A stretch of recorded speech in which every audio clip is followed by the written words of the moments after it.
ಹೆಸರು ಅಪ್ರಮೇಯ ಅಂತ. ನನ್ನ ಚಾನಲ್ಗೆಲ್ಲರೂ ಲೈಕ್ ಆ್ಯಂಡ್ ಸಬ್ಸ್ಕ್ರೈಬ್ ಮಾಡಿದರೆ ದಟ್ಸ್ ಓಕೆ. ಆದರೆ ಯಾರು ಲೈಕ್ ಆ್ಯಂಡ್ ಸಬ್ಸ್ಕ್ರೈಬ್ ಮಾಡಿಲ್ವೋ ಪ್ಲೀಸ್ ಲೈಕ್ ಆ್ಯಂಡ್ ಸಬ್ಸ್ಕ್ರೈಬ್ ಮಾಡಿ, ಯಾಕೆಂದರೆ ನಾನು ಈ ಥರ ಮೋರ್ ಇಂಟ್ರೆಸ್ಟಿಂಗ್ ವೀಡಿಯೋಸ್ ಮಾಡ್ತಿದ್ದೀನಿ.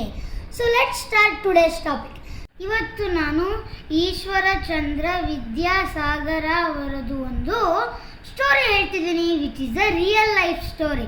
So let start. ಒಂದಿನ ವಿದ್ಯಾಸಾಗರ್ ಅವರು ಒಂದು ಫೀಸ್ಟ್ಗೆ ಇನ್ವೈಟ್ ಆಗಿದ್ರು.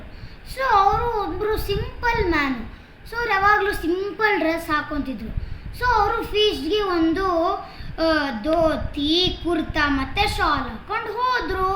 ಆವಾಗ ಗೇಟ್ ಮುಂದೆ ನಿಂತಿರೋ ವಾಚ್ಮ್ಯಾನು ಹೇಳ್ದ, ಇದು ಈ ಫೀಸ್ಟು ಬರೀ ಶ್ರೀಮಂತರಿಗೆ ನಿಮ್ಮಂಥವ್ರಿಗಲ್ಲ ಅಂದ್ಬಿಟ್ಟು ಬೈದ್ಬಿಟ್ಟು ಕಳಿಸ್ಬಿಟ್ಟ. ಸೊ ವಿದ್ಯಾಸಾಗರ್ ಅವರು ಏನು ಮಾಡಿದ್ರು, ಮನೆಗೆ ಹೋಗಿ ಒಂದು ಪ್ಯಾಂಟು, ಶರ್ಟು ಮತ್ತು ಟೈ ಹಾಕ್ಕೊಂಡು ಬಂದರು. ಆಗ ವಾಚ್ಮ್ಯಾನು ಸಲ್ಯೂಟ್ ಹೊಡೆದು ವಿದ್ಯಾಸಾಗರ್ ಅವರನ್ನು ಒಳಗೆ ಕಳಿಸ್ದ. ಒಳಗೆ ಹೋಗಿದ ತಕ್ಷಣ ಊಟ ತಿಂತಾ ಇರುವಾಗ ವಿದ್ಯಾಸಾಗರ್ ಅವರು ಊಟವನ್ನು ಬಟ್ಟೆಗೆ ತಿನ್ನಿಸ್ತಾ ಇದ್ರು. ಒಂದ್ಸರಿ ಪ್ಯಾಂಟ್ಗೆ, ಒಂದ್ಸರಿ ಶರ್ಟ್ಗೆ, ಒಂದ್ಸರಿ ಟೈಗೆ.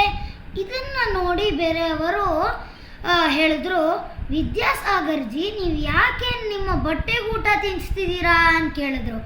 ಅದಕ್ಕೆ ವಿದ್ಯಾಸಾಗರ್ಜಿ ಹೇಳಿದ್ರು, ನಾನು ಸಿಂಪಲ್ ಧೋತಿ, ಕುರ್ತಾ ಮತ್ತು ಶಾಲ್ ಹಾಕೊಂಡು ಬಂದರೆ ವಾಚ್ಮ್ಯಾನು ನನ್ನ ಒಳಗೆ ಬಿಡಲಿಲ್ಲ, ಬೈದ್ಬಿಟ್ಟು ಆಚೆ ಕಳಿಸ್ದ.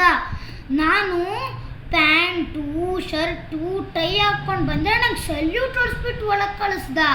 ಸೊ ಆವಾಗ ಗೊತ್ತಾಯಿತು ನನಗೆ ಈ ಇನ್ವಿಟೇಷನ್ನು ನಂಗಲ್ಲ, ನನ್ನ ಬಟ್ಟೆಗೆ ಅಂತ. ಸೊ ನಾನು ನನ್ನ ಬಟ್ಟೆಗೆ ತಿನ್ನಿಸ್ತಿದ್ದೆ ಅಂತ ಹೇಳ್ದೆ. ಸೊ ಫ್ರೆಂಡ್ಸ್, ನೀವು ನೋಡಿದ್ರಿ ಎಷ್ಟು ಪಾಸಿಟಿವ್ಲಿ ಮತ್ತು ಸ್ಟ್ರಾಂಗ್ ಆಗಿ ವರ್ಲ್ಡಿಗೆ ಮೆಸೇಜ್ ಕೊಟ್ಟರು. So it is not important what you wear, it is important what you are. Bye.